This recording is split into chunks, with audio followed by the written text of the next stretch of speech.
Hey, buddy, watch this. Okay, this looks fine. We want some early proactive minions. Vulpira's great. Questing's the dream. This is all looking good. Oh no, it died, didn't it? Actually, it died. I think we let it die in the final fight. Whoopsie. The final round 2 fight, at least. Okay, Disciple of Galacrond. Yep. Galacrond Priest, I mean, I think we can outvalue it in a lot of ways. It just depends on how early he gets Galacrond, right? If he gets Galacrond early and he makes 20 extra minions, we might have trouble. If he gets Galacrond a little late and maybe only makes 5 or 10 minions, I think we can do it, right? I'd like to see a big Hagatha scheme early. I'm gonna need lots of value off of my hero power, so in a weird way, I'm a little hesitant to play like Marsh Spawn or Vulpira into the hero power. I'd rather play like Waste Wardens into the hero power, I think. In other words, I'd rather complete the hero power off of Waste Warden, Shattered Rumbler, because those do not generate resources. And I don't think we'll need as much like tempo reactivity against Priest. We're gonna need more value long term, so.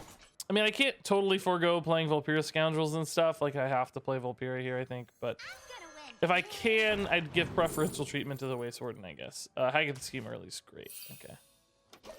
Very cool.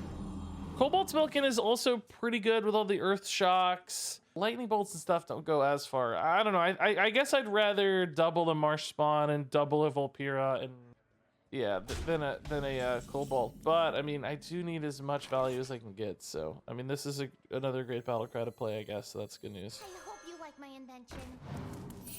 Rumbler's awesome. Okay. We'd probably just play this for tempo next turn. It's not gonna activate its battle cry, which is good. I don't want to kill my own board off here. It's fantastic. Does he ever like just dump a Kronks here? That would be pretty bad, actually. I'd be sad to see that. When will Banner Spawn be viable? I don't know, man. Not soon enough. He probably wouldn't be terrible in this deck, frankly. But I don't know if he's good enough. Why do I choose to stay at Diamond 5 instead of push to Legend? It's not really a choice so much. I just don't like taking the 2 days it takes to lose 2 days of fun decks and videos. I mean, last month I pushed pretty early. Kind of sucked, to be honest. Once we see our opponent's rank, we were like playing bronze players and not bronze, gold players and stuff, which nothing wrong with being gold, but it did make the competition look a little imbalanced all the time. 4 out of 6. Cobalt Spellkin right now is overloading the hand. As are a lot of things, though. I mean, I might just play a Waste Warden. I'd have to kill off, like, my Novice Engineer. If you're sure. I'm cool with that. I don't want to kill my totems. The warden always hits her mark. This doesn't hit non-type minions, so it doesn't, like, kill the Vulpira. It has to actually have a minion type. The words of Regis, we may be beating bad players, but we don't know that we are. I think that makes it better, personally. Hello, everyone. I think that makes it more interesting, in my opinion. But hey, 5 months down, whatever only you guys 64 think. to go. Whatever you guys think. Torrent's pretty good here. I don't actually hate playing a Murlocs here, to be honest, but since I kind of have a decentish board already, the Murlocs would likely make it a little stronger, but not notably better, right? Ooh, do I coin a Rumbler here? Is the Rumbler active? Last turn, I just played Waste Warden Hero Power, so the Rumbler's not active, which means I complete my quest, get a really nasty board here. I mean, this is like a Plague Death board almost. He's like dying. I've somehow played this weird like tempo game, which I love because it means we're making him do things like reactively and he's not making good plays, and we're getting plenty of time to scale our hero power and scale our Hagathas and all that stuff. So next turn we can now double our Marsh Spawn, which is the dream. Start doubling our Spellkins as well, which is the dream. And we still have a Vulpira, another Spellkin, and another Marsh Spawn, all of which are the dream. He's using some really inefficient removal here, I'd say. That is also the dream. I'm loving what's happening here. Loving it. We are going to run into a bit of a hand size issue now, I think. Earthquake, we're going to start playing from behind eventually, so I do like the Earthquake. I also like the Hex for the same reason. Bloodlust is kind of intriguing, but I don't really trust that we're ever going to get a legitimate board against Priest, right? Job's done. This may be the best board we really ever get. Although he did just use a bunch of inefficient removal, so it's not impossible. The Big L with a 4 months. Thank you, Big L. And UKSSM30 with a 5 months. Only 64 to go. Oh, man, I see what you're aiming for there. I see what you're aiming for. I see you. Yeah, that's definitely not your strongest minion there, is it? I think we're just actually going to go face. Weirdly enough, this is kind of working out for us. I need new parts. Wasn't really what I was anticipating, but I don't think this goes face, does it? I mean, I don't know. God, with Cobalt Spellkin, I think it does. I think it does go face. Bog Struck Clacker. This can give me a lot of lightning bolts and stuff. This is weird. We're playing for a condition that I did not anticipate, but hey, why not? Oh, Shadow Madness is really good though. And Shadow Madness is like a good card, isn't it? It actually feels really good. Why are there 2 deck trackers? You're seeing a Twitch overlay that you can just turn off. You just gotta click it off.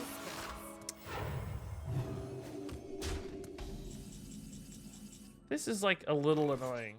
Man, Hag of the Scheme just allows me to push 3. Let's still go for Spellkin here. We're technically burning one of these. Sucks, but I want to see what happens, right? Well, I think Earthshock here has to happen.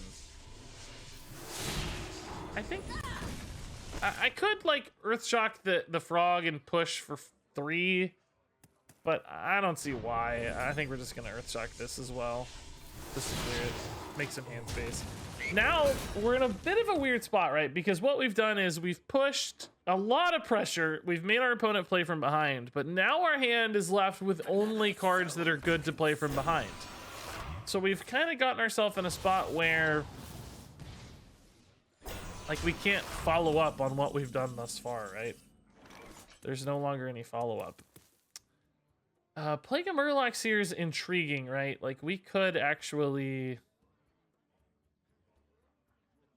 do some cool stuff. I wish it was one-sided so I could still go face, but I'm gonna try it and see. Earthquake's certainly not bad either, right? Like we could just take an Earthquake reset turn, wipe his board. The Plague of Murlocs is a little sneakier. I guess I don't really like the Plague of Murlocs because I'm gonna leave him with 3 minions. It's not that fun. I think this is just such a tidy Earthquake that you can't pass it up, right? Yeah, I'm gonna pass. I'm not gonna play the Marsh Spawn. I want to use the button basically all the time. I mean, do I play it to contest these though? Why didn't I trade in first? There is little time. Whoops. Shh. Shh. Why didn't I trade in first? I don't know why I didn't trade in first. I had the trades. I don't know why. Just get over it, chat. It happened, okay? It happened. Read is only 180 viewers. No, actually 329 viewers, but also we started 22 minutes ago, which is insane. It's actually a lot of viewers for this early in the stream. No one saw that. Yeah, that's what I'm saying. That didn't happen, okay? Don't worry about it. Bloodlust, Eye of the Storm. I don't know. Eye of the Storm's pretty big and nasty, I think. I mean, Vivid Spores with Eye of the Storm is insane if it happens, but how likely is that going to be to happen? Storm's Wrath it is. Cool. You could say face, yeah. I just wanted him to have some minions, guys. I just, you know, that's all. You didn't trade him first because your opponent's name made you tired. That's what it was, yeah. That's it. That's the explanation. No, I think I legit just didn't remember they were buffed. I think I was thinking, oh, Bone Wraiths always die to Earthquake, right? Like, there's no need. I think I just forgot they were buffed. I think that's pretty obviously what happened there. I mean, I don't hate, like, Vulpira buff Vivid Spores, I guess, but I burn the second Vulpira card. Just to get it out of hands. I mean, it's not that good, right? Oh my god. Really, man?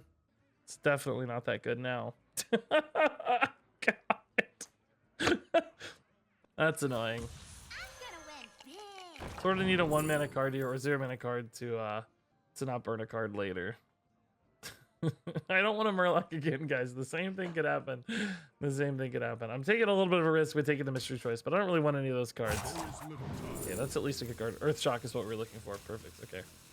I have to. I hate Earth Shocking something that I just transformed, but I can't give him a McGurger. That's just too much extra value. So we're behind by 3 cards in Fatigue, which sucks, but I mean, thankfully we have oh my god, that's so bad. I was gonna say, thankfully we have Elysiana, and he hasn't played a Galakron yet. Although, I mean, this list is some kind of weird, it's like more Res Priest really, but it's running Disciple of Galakron, which is a weird Res Priest card. So I don't know exactly what his list is. It almost feels like a hybrid of some sort. It's definitely got something strange going on. I know this is not the world's best Vivid Spores, but we're gonna dump it anyway because we need hand space always. Getting that Cobalt Spellkin off is gonna be really, really tough. How do we know if we win the giveaway? You get emailed. It's pretty simple. When you do the Gleam thing, it gets your email, so. The end. I just email you. Some people don't respond despite that. It's weird. Okay.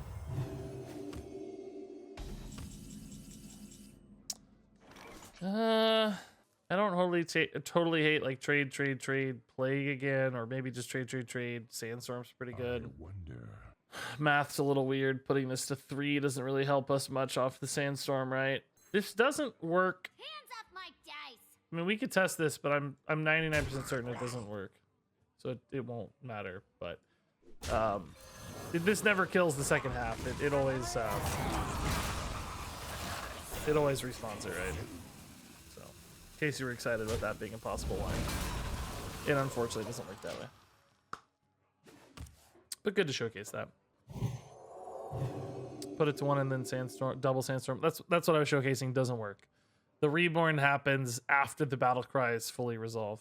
What's the giveaway? Go check my latest YouTube video and you'll see. Oh my god, that must be the weakest Soul Mirror in history, right? That's gotta be the worst Soul Mirror ever. That's gotta be. It's gotta be the worst Soul Mirror I've ever seen. That's so bad.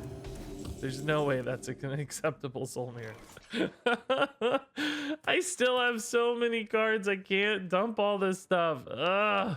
I'm just gonna literally pass my turn.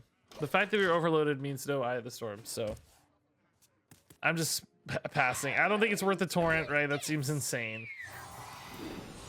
And like I said earlier, we have to start playing from behind eventually because it's just like what our deck is encouraged to do well. Too much Sethic Veilweaver value. Ugh.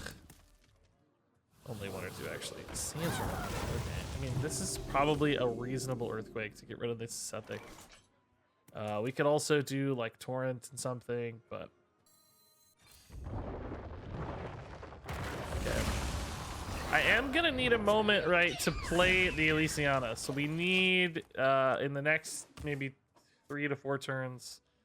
I mean, I guess in the next 5 turns, arguably. We're gonna need a moment where he does not build a big counterboard. Messages. Seems like a good place to brew for hand space. Yeah, maybe, but I'm worried about needing to recover after I take a big hit off Elysiana. So I'm trying to save up all the healing that I can. I mean, you might be right that it's not too bad. I mean, we would have healed a fair bit anyway, so maybe. There's little time. I think I'm gonna dump this scheme. It seems like he kind of was trying to reload there in a world where it's like, oh, my opponent just used his AoE. I'm gonna reload. And it didn't really work out for him, of course, because his res pool is utter garbage. That's why I don't really understand this deck list. It's like a fusing of two, I don't know. It's Res Priest plus. I mean, did the Disciple of Galakron even go off? Like, I think it did, but I think like Natalie or something was off of it, but still, it's just so weird. Let's go Eye of the Storm, because if he commits to Plague of Deathing this, right, at least he's Plague of Deathing his own board as well a little bit. That would be completely fine. I won't have the mana, of course, to Elysiana afterwards, so we could maybe go like questing Spellkin or something. Boys, Just Soul Mirror. The Soul Mirror's not as strong. Well, 16 is Leaves a me a lot. couple Feels like dudes. yesterday I first subbed. Well, Love y'all, one Regis. dude, I guess.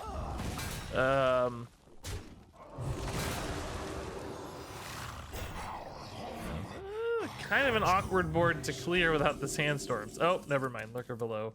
fixes that problem. Cool. So next turn, I bet, is our Elysiana turn, right? And I certainly don't care about losing a Waste Ward. That's sort of perfect, because he's gonna react to this board, right? He's not gonna build some gigantic counter pressure situation. I'll have plenty of time to Elysiana. Hopefully I can trade into this Veil Weaver. He doesn't get like a Shadow Word Death or something. Penance again? God, don't chain penances, bro. Okay, well, can I leave up the Veil Weaver? I think I kind of have to. I sort of have to go Elysiana soon or we're going to get stranded. Is he running an Elysiana in his list, by the way, you guys think? I can't imagine it, but maybe. It's not impossible. Living Monuments are big. They're hard to play, but when you don't have any choices anyway, I mean, you need big minions to win the game, so. Barista's like kind of crazy. It's possible I get off like a Barista Cobalt for some crazy value or something. It's gonna be hard to get like hero power value out of this, but I think it's certainly better than Baron or Wargolem. We haven't played a weapon, so Eccentric Scribe here feels like the biggest, meatiest threat. Kartut seems amazing, and ooh, owls? Do owls actually seem relevant? I mean, we have Plague of Murlocs. Part of me thinks Evasive Feywing's probably just better. Probably just better. F2P is actually still kinda easy though. Now that you get a free deck, it just went live. Choose Mages or free deck, then finish Awakening Adventure, get my Mana, Saber, and Reno. Oh, he Hero, finally and hits suddenly Galacrons. I have a fairly competitive deck. I heard about that, Add Tremedius. couple Yeah, of somebody else said the commons same. and Like, maybe it's a rare. actually kind of The easy to matches rank of up now. Outland on it is close enough to proper Highlander, mage missing couple of legendaries only. Sounded pretty sweet. The new player rank up experience, that is. All right, I like clearing here with the Waste Warden. I mean, there might be some more value to get out of this later. Hitting the button right now doesn't help us at all. I'm gonna go ahead and play the questing just to get the body down. If we could like barista these, that would be so much insane value, right? He hit the Galacron super late, which helps make up any sort of mistakes we might have made earlier in the game with, like, you know, leaving alive some 2/1 minions or something. Anything of that nature.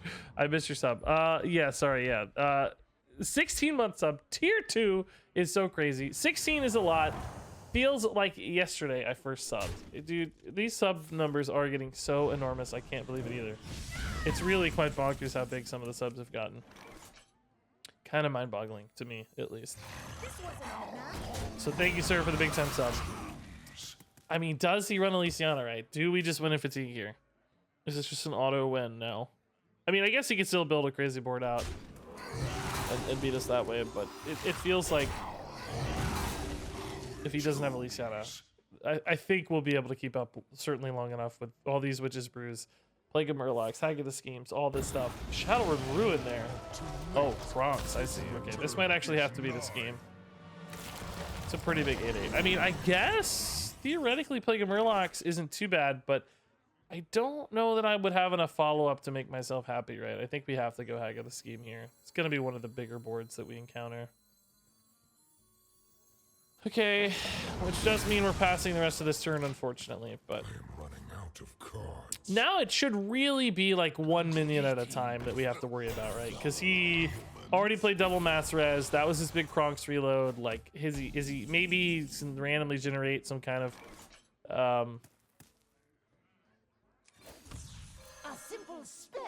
you know, mass res again or something. I don't know, but it's pretty unlikely, I'd say. Earthshock here is fantastic, so that I don't have to waste a Plague of Murlocs yet. It's good news. Okay. Well, really my need to streak on this is part. 15, and I am like, was it really more than a year? But then, yeah, it was. I subbed to you February 2019 because I really like your HS replay Yeah, that happened more analysis than here. videos. That's crazy, yeah. I think this is a Plague of Murlocs. I don't think I can let that live.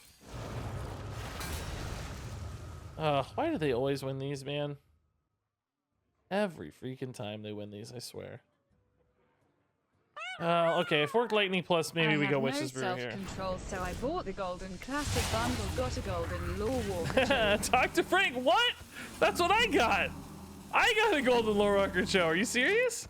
That's exactly what I got, Dr. Frank, dude. No way, man. No way. So this is where if he plays Elysiana, we lose. If he doesn't play Elysiana, maybe we win. Right? That's crazy, Dr. Frank, dude. Submit, heretic. That is not an Elysiana. That's a great sign. Scion of Ruin. Yeah, I guess this guy's just running one Disciple of Galakron in this Highlander. It's not Highlander. No, what? I don't know what this list is. It's driving me crazy, though. I'll tell you that. It's driving me bonkers. I think Forked Lightning again is fine. I mean, even if it doesn't hit the right target, it's guaranteed to hit one good target.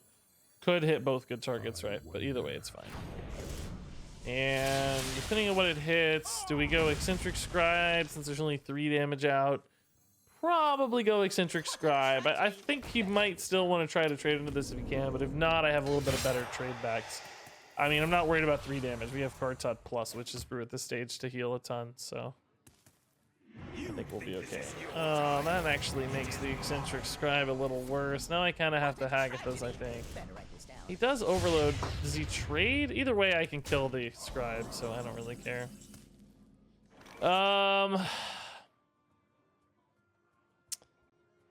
Yeah, I think I have to Haggith those, right?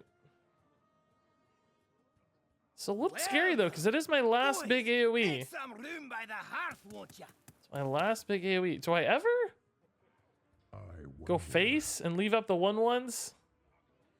I don't think so. I think fatigue is so final anyway that we'll be okay.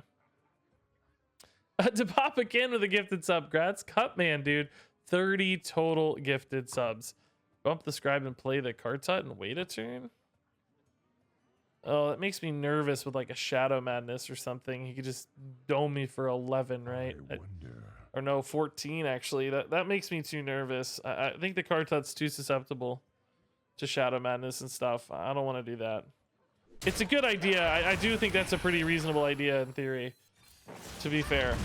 I think you've got a good idea there, but it's just a little too susceptible. That's an idea I didn't think of, but makes me nervous. As long as I don't ever go like on a crazy big board, I mean, I don't think like a second. Actually, this is a good Living Monument. I mean, if I play Living Monument though, what happens if he plays another Murazond or another like a Mind Control? I don't think I can do that. I think I also go Kartut.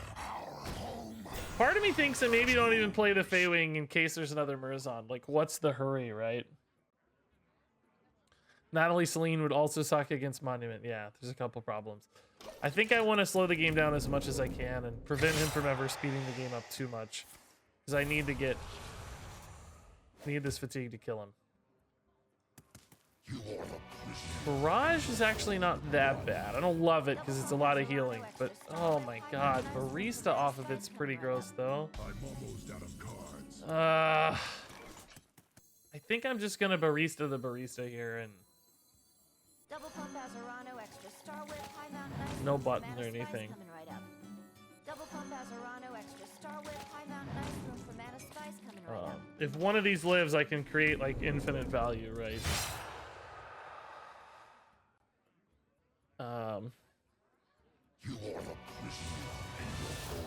I just like I can't ever let those die, right? Is the thing right now. He might actually get there off all this Kartut healing. It's kind of bonkers, man. It's oh my god, and Lightwell. Oh my god. He just gets like so much free healing out of this, man. Oh. I think I just have to play a Monument now. I don't really have a choice. He's just healing like 6 and he sets up to heal like 9 next turn. What to do? And now I'm in fatigue. This sort of sucks, man. These Kartuts and these Courages, dude. And the stupid extra Courage off the Barista. Oh, I hate this game. I guess I have to kill these, right? because they're gonna die anyway. I mean, I do give him like more healing sooner, but I'm also gonna cap out his healing as well, right? If I go 6, then he goes 6, he goes back to 30. Well, no, because he's taking fatigue again. But I just have to get through these minions eventually. I don't win if I don't get through these minions, right?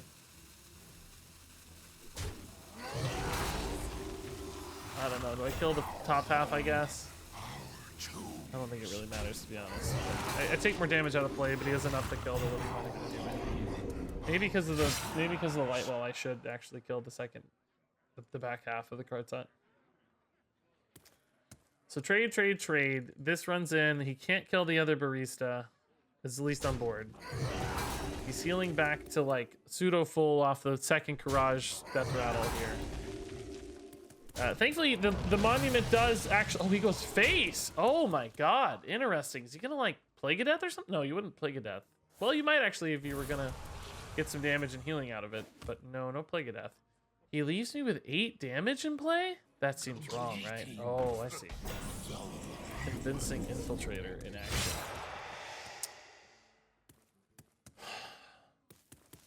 I think I might just trade Monument at that stage. I think this plan's too slow, guys. I think this plan's too slow. Like doubling the baristas and replaying them.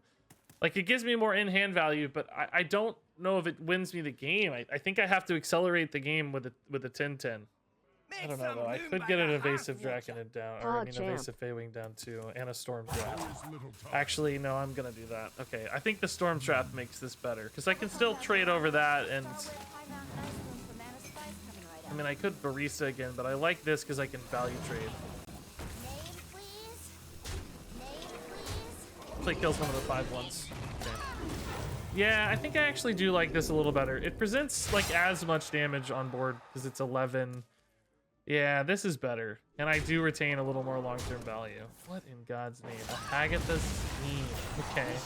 Alright, so maybe convenient that we held on to the monument, but I can't play it this turn. Oh no.